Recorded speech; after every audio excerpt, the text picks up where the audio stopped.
Okay, नमस्कार सबैजनालाई है। ठिक छ है, सुरु गरौँ। अब अस्ति अलिकति च्याप्टर 5 को बाँकी थियो, त्यसको थोरै देखाउँछु अनि च्याप्टर 6 को हामी पढाउँला है। अब यसमा कन्ट्याक्ट म्यानेजमेन्टका पार्ट हुन्, मेथड अफ एक्जिक्युसनका कुराहरू हामी सबै डिटेल गरेका हौँ है। अब यसका चाहिँ के हुन्छन् कन्ट्याक्टहरू हैन। अब यसमा इन्टरनेसनल कम्पिटिटिभ बिडिङ किन हुन्छ, किनभने अब नेसनल बिडिङको तुलनामा हो नि त यो हैन। नेसनल बिडिङबाट अब सफिसियन्ट परेन अथवा काम गर्न नसक्ने छ, उनीहरूको वर्क एक्सपिरियन्स छैनन्, क्यापेबल छैनन्, अथवा कुनै एग्रिमेन्ट बाहिरको डोनर एजेन्सीको एग्रिमेन्टमै इन्टरनेसनल रहेछ भने जानै पर्यो है। इन्टरनेसनल भनेको बाध्यता हो। प्रायोरिटीमा नेसनलै पर्छ, लोकलै पर्छ, पार्नुपर्छ है। कुरा बुझ्नुभयो? जिस्ट बताइरहेको छु मैले अहिले। प्रायोरिटीमा के हुनुपर्छ कन्स्ट्रक्सन भने लोकल मेटेरियल्स, लोकल रिसोर्सेस, तर त्यहाँका कम्युनिटीका पिपलहरूलाई नै युज गर्ने, उनीहरूको लागि जबमा इन्करेज गर्ने, फेसिलिटी गर्ने। अहिले त युजर्स कमिटीहरू बनाएर धेरै कामहरू गरिँदैछन् ताकि गाउँको पैसा गाउँमै, देशको जुन हुन्छ नि त्यहाँका मान्छेहरूलाई बेरोजगार नबनाउनु है। गाउँ भन्ने बित्तिकै नेसनल स्टेजमा नि गएन, अझ लोकल स्टेजमा गयो। तर यो त इन्टरनेसनल भनेको त देश बाहिरका कुरा हुन्। वर्षको उहाँहरूलाई आमन्त्रण गर्नु हुँदैन। टेक्नोलोजी छैन भने एक दुईचोटि ल्याउने हो, तर हामीले एक्सपर्टिजम लिनुपर्छ। यो फिलोसफी हो, यो यथार्थता हो। देशलाई पुस्टअप गर्ने उपाय पनि यही हो। विकसित देशहरू जस्तै सुरुमा जापानले धेरै विकास गर्यो मानौ, त्योभन्दा पहिला अरू युरोपियन मुलुकहरूमा विकसित थियो होला, अमेरिकन मुलुक, युरोपियन थियो होला, जापानमा थिएन होला। के गर्यो त उनीहरूले बाहिरबाट त्यो एक्सपर्टिजमहरू ल्यायो। उनीहरूले कसरी काम गरेछ हुबहु हेऱ्यो, एउटा प्रोजेक्ट राम्रोसँग विदेशीलाई ह्यान्डल गर्न दियो, त्यसपछि अरू आफैले ह्यान्डल गर्यो, आफ्नो सिक्ने प्रयास गर्यो। त्यसै कारण इन्टरनेसनल कम्पिटिटिभ बिडिङ भन्ने बित्तिकै यदि रिसोर्सेस पुगेन अथवा हामी क्यापेबल छैनौँ त्यस्तो खालको केसमा मात्रै हो, अथवा कुनै डोनरले कम्पलसरी यही भन्यो भने मात्रै हो। यो कुरा हामीले गरिसक्यौँ। नेसनलको त भइसक्यो, सर्टेन आफ्नो खालका चिजहरू छन् नेसनल बिडिङहरूमा हैन। त्यस्तै किसिमबाट अब सिल्क कोटेसन अझै थोरै पैसामा है। डाइरेक्ट प्रोक्युरमेन्ट सर्टेन छ, 5 लाख 3 लाख भने चाहिँ भइहाल्यो। युजर्स कमिटी 60 लाखसम्मको लोकल पिपललाई दिने हो, त्यहीँको मेटेरियलहरू, मेन पावरहरू युज गर्ने गरी छ भने गर्ने हो हैन। यी कुरा आइसकेका छन्। अब प्राइस बेस होला, कस्ट बेस होला, लम्पसङ होला, त्यसपछि युनिट प्राइस होला। राम्रो छ, युनिट प्राइसमा कोही पनि टेन्सन हुँदैन है। कम्पेरेटिभली हेर्दा अरूभन्दा युनिट प्राइसमा के हुन्छ, न त कन्ट्र्याक्टरलाई रिस्की हुन्छ न त ओनरलाई रिस्की हुन्छ। जति काम गरेछ त्यति पैसा पाउँछु भनेपछि दुवै इन्करेज हुन्छन्। एउटा बेस्ट हो यो युनिट प्राइस। त्यसो भए अरू किन चाहियो त भन्दा परिस्थिति अनुसार अरूको पनि आफ्नै इम्पोर्टेन्सहरू छन्। त्यसकारण अरू कन्ट्र्याक्टरलाई पनि we have to know. Okay, अब यी कन्ट्र्याक्टको बारेमा गऱ्यौँ। डिजाइन एन्ड बिल्डका कुरा गरेँ, उसैले डिजाइन गर्छ, उसैले बिल्ड गर्छ। यसका एडभान्टेज के हुन्छ, धेरै चुजा थाहा हुन्छ। डिसएडभान्टेजेस के हुन्छ, ओनरलाई त्यति धेरै इन्टरेक्ट गर्ने मौका मिल्दैन, किनभने उसैले बनाउँछ, उसैले डिजाइन गर्छ, उसैले बनाउँछ। त्यो अलिकति कन्फ्युजन हुनसक्छ ओनरलाई है। टार्गेटेड भयो, टार्गेटमा दिने राम्रै हुन्छ, वास्तव मान्छेलाई इन्करेज गर्छ है। अब ट्रेडिसनल एप्रोच र डिजाइन बिल्ड एप्रोच हैन। ट्रेडिसनलमा ओनर र कन्ट्र्याक्टरको रिलेसन थियो, ओनर र डिजाइनरको रिलेसन थियो। तर डिजाइनर भनेको कन्सल्टेन्ट र कन्ट्र्याक्टरको रिलेसनसिप, इन्टर रिलेसन नहुने हुँदा कन्फ्लिक्ट आउन सक्छ। किनभने डिजाइनरले त मैले कन्ट्र्याक्टर के भन्छ, कन्सल्टेन्टले के भनिदिन्छ ओनरलाई, होइन मैले त चाहे अनुसार राम्रो बनाइदिएको हो, उसले बुझ्नु पर्ने, मैले गरिदिएको यो, उसले मिस्टेक गर्यो होला भनिदिन्छ कन्सल्टेन्टले। कन्ट्र्याक्टरले खै उसले कन्फ्युजिङ दियो भन्छ, नबुझिकन कुनै काम गरिदियो भने काम उल्टा हुन्छ, भने अनुसारको हुँदैन, नभएपछि फेरि भत्काउनु पर्छ, भत्काउँदा ओभर कस्ट लाग्छ। यसले के गर्छ त भने तीनटा पार्टीको बिचमा कन्फ्लिक्ट हुन्छ। ओनर कन्ट्र्याक्टरसित पनि रिसाउँछ, ओनर डिजाइनरसित पनि रिसाउँछ, अनि त्यसपछि कन्फ्लिक्ट पैदा हुन्छ। यो ट्रेडिसनल एप्रोच। र मोडर्न एप्रोचमा कस्तो हुन्छ भने साइन्टिफिक एप्रोच हो, त्यहाँ तिनटैको बिचमा रिलेसनसिप हुनुपर्छ। हामीले अगाडिको च्याप्टरमा टिमवर्क एप्रोच हुनुपर्छ भनेर पनि कुरा गरेका थियौँ। डिजाइनर, कन्सल्टेन्ट र ओनर, यी कुराहरू आएका छन्। विभिन्न मोडलका आफ्नै फाइदा छन्। टेन्डरिङ प्रोसेसमा के हुन सक्छन् हैन, कसरी निकाल्ने, यी हामीले अस्ति व्याख्या गरेका चिज हुन् है टेन्डर डकुमेन्ट्सका बारेमा। र यी कुराहरूमा के हुन सक्छन्, यी पनि सबै कन्टै होइन कि कुनैमा कुनै चिज नयाँ, कुनैमा केही छ, अलिअलि बुझ्नु, जनरल कन्सेप्ट बुझ्नुहोस्, भइहाल्छ है। यो सबै कन्ट बनाउनु पर्दैन है। स्टेजमा के हुन सक्छन्, यी कुरा आए। कन्डिसन अफ कन्ट्र्याक्ट हो, जनरल कन्डिसन अफ कन्ट्र्याक्ट लगभग सबैमा उस्तै हुन्छन्, कमन चिज हुन्छन् हैन। स्पेसल कन्डिसन अफ कन्ट्र्याक्टमा कुनै ल अनुसार फरक पर्न सक्छ हैन कुनै स्पेसिफिक काम अनुसार फरक पर्न सक्छ सोसाइटी अनुसार फरक पर्न सक्छ रिलिजन अनुसार फरक पर्न सक्छ हैन स्पेशल कन्डिसन अफ कन्ट्र्याक्ट भनेको त्यस्तो हुन सक्छ हैन टेन्डरिङ प्रोसेसमा अब यी कुराहरू आएका पहिले गरे हौं प्री क्वालिफिकेसन धेरै ओभर क्राउडेड नहोस् हामीलाई कम समयमा काम गर्न सकियोस् टेन्डरिङको कामहरू हैन त्यसले गर्दा हामीले प्री क्वालिफिकेसन गरेर पहिले नै लिस्टिङ गर्छौं सर्ट लिस्टिङ गरेकोबाट हामीले लिन्छौं त्यसो हुँदा उनीहरुको टेक्निकली क्यापेबल अलरेडी हुन्छन् त्यसपछि फाइनान्शियल मात्रै उनीहरुको टेस्ट गर्यो कसले कति लो बिडमा कसको छ लोएस्ट बिड कसको छ उनलाई छान्न सकिन्छ त्यसले गर्दा टेन्डर गर्ने समयको समय बचत हुन्छ एउटा फाइदा यो होला बेफाइदा भनेको पहिलादेखि नै धेरै कुराहरू वर्कआउट गर्नुपर्ने बेफाइदा भयो फाइदाको तुलनामा बेफाइदा कम छ त्यसकारण यो फाइदै छ है 10 वटा फाइदा छन् भने 2-3 टा बेफाइदा होला नि त्यो त जहाँ पनि हुन्छ सबै चीजहरुको कम्प्लिटली बेफाइदा भएको भए त्यो चीज आउँदै आउँदैन कम्प्लिटली फाइदा भए त्यही मात्रै युज गरिन्थ्यो हो हैन भनेपछि ती चीजहरु आफ्नो ठाउँमा छन् तपाईले बुझिसक्नु भएको छ है प्री क्वालिफिकेशन्समा पनि हामीले अस्ति गरेका थियौं र यो चाहिँ organisation structure clearly classification experience financial त्यसपछि लजिस्टिक टाइमलाइन्स क्यापासिटी सेफ्टी यिनीहरुले हेल्प गर्छ हैन रिभ्यू अफ एप्लिकेशन्समा के हुन सक्छन् सिलेक्सन प्रोसेसहरु के होलान् हैन quality based quality and cost based हेर्नु त यसमा सरी है मैले तपाईलाई यो देखाइन छु किनभने फरक भनेको हुनाले लेजर पोइन्टर देखाइन किनभने अगाडिको रिभाइज गरेको थिएँ मैले है अब यो क्वालिटी बेस्ड भनेपछि क्वालिटीलाई मात्र फोकस गरियो यो कस्टलाई मात्र फोकस गरियो वास्तवमा कस्ट बेस्ड मात्रै त त्यति राम्रो हुँदै होइन है क्वालिटी बेस्ड राम्रो हो तर अलि सर्भाइभल प्रश्न हुन सक्छन् सबभन्दा राम्रो भनेको कस्ट एन्ड क्वालिटी है फेरि पनि बुझ्नुहोस् कस्ट एन्ड क्वालिटीलाई मिलाउनु पर्छ देश अनुसार फरक हुन सक्छ हाम्रोमा के अरे अलिकति रिसर्च गर्नुपर्ने आवश्यकता छ है यसमा जस्तो कस्टलाई कति वेटेज दिने क्वालिटीलाई कति वेस्टेज दिने हैन जस्तो अब क्वालिटी भनेको टेक्निकल प्रपोजललाई हामीले 60% दियौं कस्टलाई 40% दियौं अथवा कस्टलाई 60 दियौं क्वालिटीलाई 40 दियौं त्यस्तो किसिमबाट दुईटाको मिक्स वेटेज दिएर हेर्यो भने राम्रो हो तर जनरली हाम्रोमा के गर्छ भने जनरली राम्रोमा पहिला चाहिँ क्वालिटी हेर्ने भनेको त टेक्निकल प्रस्तावमा पास भएकाहरु मात्रै कस्ट बेसमा जाने यो राम्रो हो सुरुमा कस्ट बेसबाट छानेपछि सिलेक्टेड भएका मात्र टेक्निकली हेर्ने पनि गरिन्छ सस्तो चाहिँ यो पर्ला है पहिला कस्टबाट मिनिमम भएको हेर्ने त्यसपछि टेक्निकल हेर्ने त्यो चाहिँ त्यति राम्रो होइन किनभने त्यहाँ चाहिँ के हुन्छ भने कस्ट मिनिमम हेर्दा राम्रा क्वालिटी भएका उम्किसकेको हुन सक्छ बाहिर परिसकेको हुन सक्छ ती चीज बुझ्नुपर्छ अलि पछि पनि आउला यो पनि मैले घेरेको थिएँ turnover condition cost similar work experience पुरानो कामको लागि 80% मात्रै हेर्दो रहेछ है कति काम गर्यो एक्सपिरियन्स गन्दा त्यसरी हेर्दो रहेछ मानौ कुनै एउटा फर्मले 10 वटा काम गर्यो 10 वटा काममा उसको भ्यालु मानौ 1 करोडका 10 वटा गर्यो एउटाले 15 वटा गर्यो तर 40 का 30 का 20 का गर्यो गरौँ त 15 वटा गर्यो नि तर भ्यालुको आधारमा त्यो 10 वटा गर्ने भन्दा 15 वटा गर्ने पछि पर्यो है त्यही भएर सिमिलर वर्क एक्सपिरियन्स हेर्दा उसको भ्यालु हेरिन्छ मेन कुरा मैले यहाँ हेरे इक्विपमेन्ट कस्ता छन् फाइनान्शियल स्ट्याटस कस्तो छ म्यान पावरहरु कस्ता छन् ती सबै हेर्नुपर्छ हामीले है यो टेक्निकल पार्ट हेर्दा एडभान्टेजेस डिसएडभान्टेजेस पनि हामीले अस्ति पनि गरेका थियौं त्यसपछि अब सायद यो थियो होला पोस्ट क्वालिफिकेसन यो हाम्रो बाँकी थियो पोस्ट क्वालिफिकेसन प्री क्वालिफिकेसन भएर सिलेक्टेड भएर आइसकेकालाई हामीले छान्ने हो पोस्ट क्वालिफिकेसन ठ्याक्कै उनीहरुबाट हामीले बिड अवार्ड गर्ने हो उनीहरुबाट लिने हो टेन्डर के रे डकुमेन्ट्स लिने त्यसपछि उनीहरुलाई सिलेक्सन गर्ने हो है प्री क्वालिफिकेसनबाट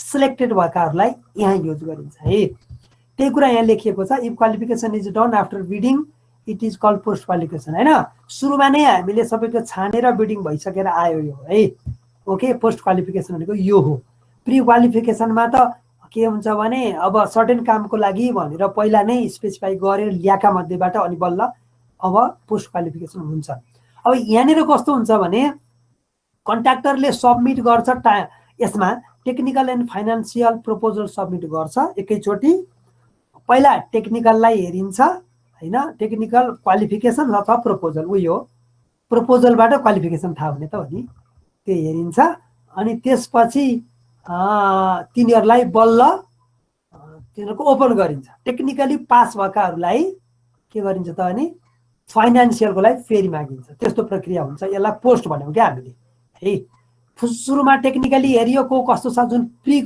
पोस्ट क्वालिफिकेसन प्री क्वालिफिकेसनमा टेक्निकली हेरेर टेक्निकली ओके भएकालाई मात्रै पोस्ट क्वालिफिकेसन ल्याइयो त्यसपछि उनीहरूबाट के गरिन्छ त फाइनान्शियल लिइन्छ तिनीहरूबाट मात्रै मैले अहिले भने डोन्ट बी इन कन्फ्युजन हैन अब bids of disqualified bidder will be return unopened हो त है अब के अरे चाहिँ माग्यो दुईटै मागे पनि हामीले के गरिन्छ भने जुनको टेक्निकली ओके छैन उनीहरूको त फाइनान्शियल पार्ट हेर्दै हेरिँदैन अनओपन भनेको हेर्दै हेरिँदैन है दुईटा अप्सन्स हुन्छन् यस्तोमा पनि एउटा सिंगल स्टेज वन इन्भेलप भनेको छ हैन सिंगल स्टेज भनेको एकैचोटि हैन वन इन्भेलप एउटै इन्भेलप एउटै खाममा टेक्निकल र फाइनान्शियल दुईटै हाल्यो टेक्निकल फाइनान्शियलबाट पास भएकाको लोएस्ट फाइनान्शियल बिडबाट पास भएकाहरूको टेक्निकल हेर्यो त्यही भनेको छ यहाँ है bidder submit the bids in one envelopes are open in public जो त भइहाल्यो हैन पब्लिकमै खोल्नुपर्छ स्पेसिफाइड टाइम र डेटमा यो यति बेला प्रायः 2 बजेपछि हैन अब यो 2 बजेपछि शुक्रबार 2 बजेपछि हैन एउटा पब्लिकली त्यहाँ भएका के अरे चाहिँ बिडरहरुले सहित बोलाएर खोल्नु पर्यो तिनीहरुको रोभरमा है निकाल्नु पर्यो financial lowest bidder is identify first हो त हैन सुरुमा बिड खोल्यो फाइनान्शियली लोयर हेर्यो देन इभ्यालुएसन हेर्यो त्यसबाट अनि बल्ल अनि टेक्निकल हेर्नुपर्छ हैन is done in A technical expert whether the lowest bidder is technically qualified हैन सबैभन्दा फाइनान्शियली कम भएको हेर्यो त्यो टेक्निकली क्वालिफाइड छ भने ओके त्यो टेक्निकली क्वालिफाइड भएन भने यो सिंगल स्टेज वन इन्भेलप है एउटा इन्भेलपमा दुईटै छन् एउटा मात्रै सिलबन्दी छ त्यहाँ दुईटै छन् दुईटै खुलेपछि पहिला हेर्यो के गर्यो फाइनान्शियल हेरेर लोएस्ट हेरेकोबाट बल्ल के गर्यो त टेक्निकली फेरि चेक गर्यो टेक्निकली त्यो ठिक छ भने त्यसैलाई अवार्ड गर्यो टेक्निकली ठिक छैन भने त्यो भन्दा सबभन्दा लोएस्ट पछिको अर्को सेकेन्ड लोएस्ट हेर्यो एकछिन है सेकेन्ड लोएस्ट हेर्यो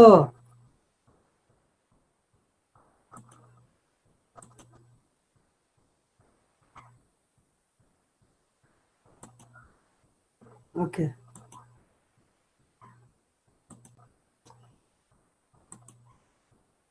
है सेकेन्ड लोएस्ट हेर्यो त्यहाँ भनेको छ सेकेन्ड लोएस्ट हेर्यो फेरि गर्यो त्यही भने हो financial proposal then open in public at specified date and time only the bidders who pass technically त्यसलाई मात्रै among them lowest price bid is selected बस भइहाल्यो है भनेपछि यो single stage two envelope sorry है अर्को आयो सिंगल स्टेज वन इन्भेलपको कुरा गर्दै थिएँ हैन भनेपछि अब यसमा चाहिँ फाइनान्शियल पहिला हेर्यो लोएस्ट हेर्यो टेक्निकली पास भयो भने त्यसलाई दियो भएन भने अर्को हेर्यो यो सिद्धियो अर्को सिंगल स्टेजै हो टू इन्भेलप उसले के गर्छ दुईटा सिलबन्दी हुन्छ तर दुईटा सिलबन्दीलाई एउटैमा राख्न चाहिँ है सिंगल स्टेज भनेपछि दुईटा हुन्छ खाम सिलबन्दी भित्र र बाहिरपट्टि एउटै खाममा हाल्छ हैन सबमिट टू सिल्डेड इन्भेलप्स हैन simultaneously one financial and other technical भयो enclose together in an outer single envelope हैन त्यही भएर सिंगल स्टेज भनेको हो initially technical proposals are open त्यही हो and evaluated at the specified date and time the financial proposal remain sealed ऊ भन्दा यो फरक पर्यो हैन उसमा एकै ठाउँमा थियो दुईटै त्यसबाट फाइनान्शियली हेर्यो फाइनान्शियली मिनिमम भएपछि त्यसको टेक्निकल चेक गर्यो हैन दुईटा हाल्छ नि त एउटाले दुईटा डकुमेन्ट हुन्छ टेक्निकल चेक गर्यो टेक्निकल ठिक छ भने त्यही एक्सेप्ट गर्यो टेक्निकली ठिक छैन र रङ छ भने त्यो भन्दा अर्को हेर्यो तर यसमा के गरिन्छ इनिशियली टेक्निकल प्रपोजल ओपन फरक पर्यो यसमा हैन ओपन त्यो खोल्ने अर्को चाहिँ सिल्डै खोलिदैन फाइनान्शियलको सिल्डै खोलिदैन टेक्निकली ओपन गर्यो हैन अनि त्यसपछि टेक्निकल ओपन गरेर राम्रा भएको मध्येमा technical proposal open and evaluated at the specified date and time भनेपछि उनीहरूको स्पेसिफिकेसनलाई कुनै एउटा मैले यहाँ अरू कुरा व्याख्या लेखिन कुनै एक्सपर्ट लगाएर उनका टेक्निकल चिजहरू चेक गर्न लाउने चेक गर्न लाइसकेपछि अनि बल्ल हैन त्यति बेलासम्म त फाइनान्शियल खोल्दैन त्यो पास भइसकेपछि बल्ल फेरि फाइनान्शियल खोल्ने हो भनेको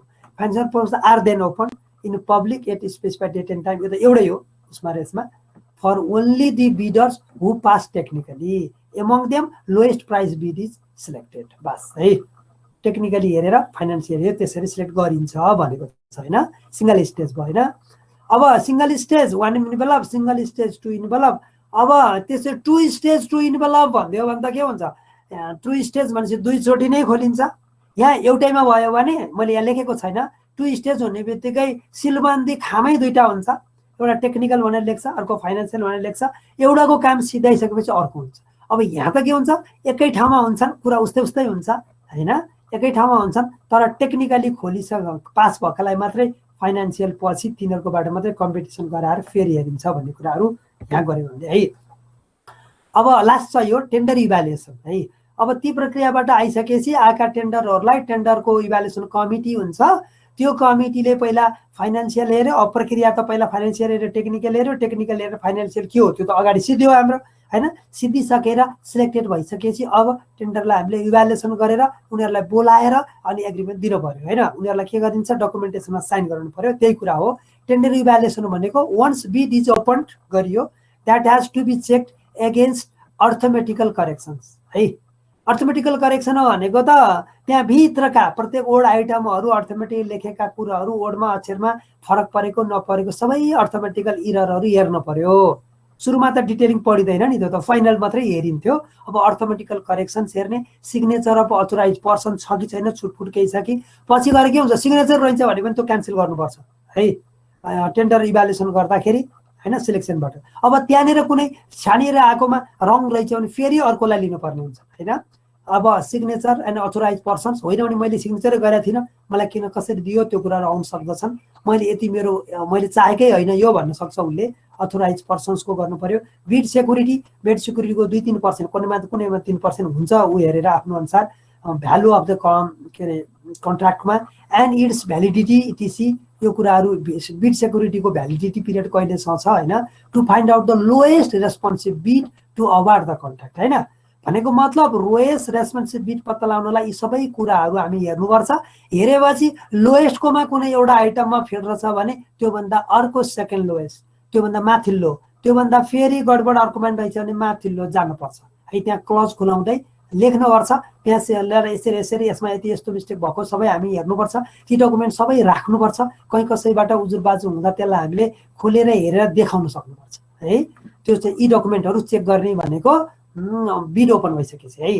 त्यसपछि bid securities is refunded to unsuccessful bidders. अब हामीले कन्ट्र्याक्ट अवार्ड गरिसकेर एउटालाई अवार्ड गरेपछि यो 2 देखि 3% बिड सेक्युरिटीको जुन छ त्यो चिज चाहिँ अरू रिफन्डेड गरिन्छ अरूको लागि होइन। अरू जसले परेन नि एउटाको पर्छ, सिलेक्सन हुन्छ, सिलेक्सन नभएका रिजेक्टेडलाई फर्काइदिने है।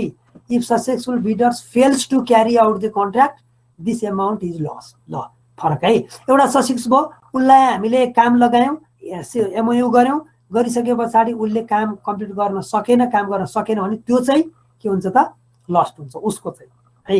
अब सुरुमै हामीले रिजेक्ट गरेकाको लस्ट हुँदैन उनीहरूको हो, उसले एग्रिमेन्ट गरेर काम नगरेको पनि उसको लस हुन्छ। त्यसै कारण एग्रिमेन्ट गरेर काम नछोडोस् भन्नलाई यो चाहिँ बिड सेक्युरिटी राखेको। अर्को पर्फर्मेन्स सेक्युरिटी तल छ, यो चाहिँ selection and award of bidder होइन। के चाहिँ यो टेन्डर इभ्यालुएसनको कुरा भयो, अवार्ड भनेको कसलाई चाहिँ दिने भन्ने कुरा हो है। Once the lowest responsive bid is identified, हामी त लोएस्ट नै हेर्छौँ होइन। Lowest responsive bid is responsive भने हौ है, उसले पनि त रेस्पोन्स देखाउनु पर्यो। Responsive bid is identified and recommended for award, उसलाई हामीले अवार्ड गर्न आइज भन्छौँ, फर जब काम गर्न आइज भनेर हामीले लेटर पठाउँछौँ। By the bid evaluation committee decision is taken to award of contract, उसलाई के छ अवार्ड अफ कन्ट्र्याक्ट उसलाई दिने निर्णय गरियो भनेर डिसिजन गरिन्छ हामी यहाँ है, डिसिजन गरिन्छ। त्यसपछि उसलाई लेटर अफ एक्सेप्टेन्स दिइन्छ है। A letter of acceptance LOA is issued requesting the selected bidder होइन।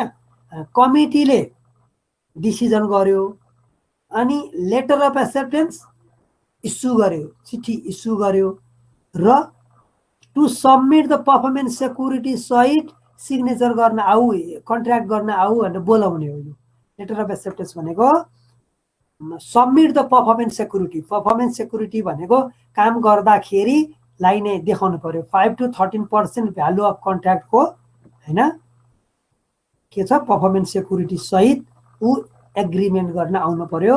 समय दिन्छ 3 दिन 7 दिन हेरेर होइन, त्यो समय दिएर उसलाई बोलाइसकेर उसले चिठी बुझेपछिको समय हो त्यो 7 दिन भन्यो भने, त्यो समय दिएर प्रोजेक्टको क्वालिटी अनुसारको हुन्छन् ती होइन, त्यसले दिएर उसलाई एग्रिमेन्टमा बोलाइन्छ। बोलाएपछि once the contract is signed, यो मैले पहिला पनि भनेको थिएँ, contract is signed awarded bid security of other bidders will be return, होइन। एउटाको साइन गरिसकेपछि है, माथि पनि मैले त्यही भन्न खोजेँ हो, जो एउटासँग एग्रिमेन्ट भएर साइन भइसकेपछि अरूको बिड सेक्युरिटी फिर्ता भयो र एग्रिमेन्ट गर्नेले यो चाहिँ दुईटा सेक्युरिटी छ, एउटा पर्फर्मेन्स सेक्युरिटी, काम गर्ने सेक्युरिटी, अर्को बिड सेक्युरिटी। बिडै रिजेक्ट नगरोस् भन्ने बिड सेक्युरिटी, पर्फर्मेन्स सेक्युरिटी भनेको पर्फर्मेन्स भनेको काम हो, वर्किङ हो, त्यसको लागि के अरे चाहिँ हामीले यो सेक्युरिटी रकम सहित ऊ चाहिँ फेरि आउनु पर्यो है काम गर्नलाई। ओके, यो चाहिँ हामीले च्याप्टर 5 अन्तर्गत कन्ट्र्याक्ट म्यानेजमेन्टमा यति चाहिँ काम गऱ्यौँ। अब यसलाई सरली तपाईँ जानुहोस्। अब त्यही अनुसारको यो मैले के अरे यसको PDF कपी पनि स्यारलाई पठाइसकेको छु, उहाँले सायद डिस्ट्रिब्युट गर्दै हुनुहुन्छ होला, गरिसक्नु भएको भ्याउनु भएको छैन होला।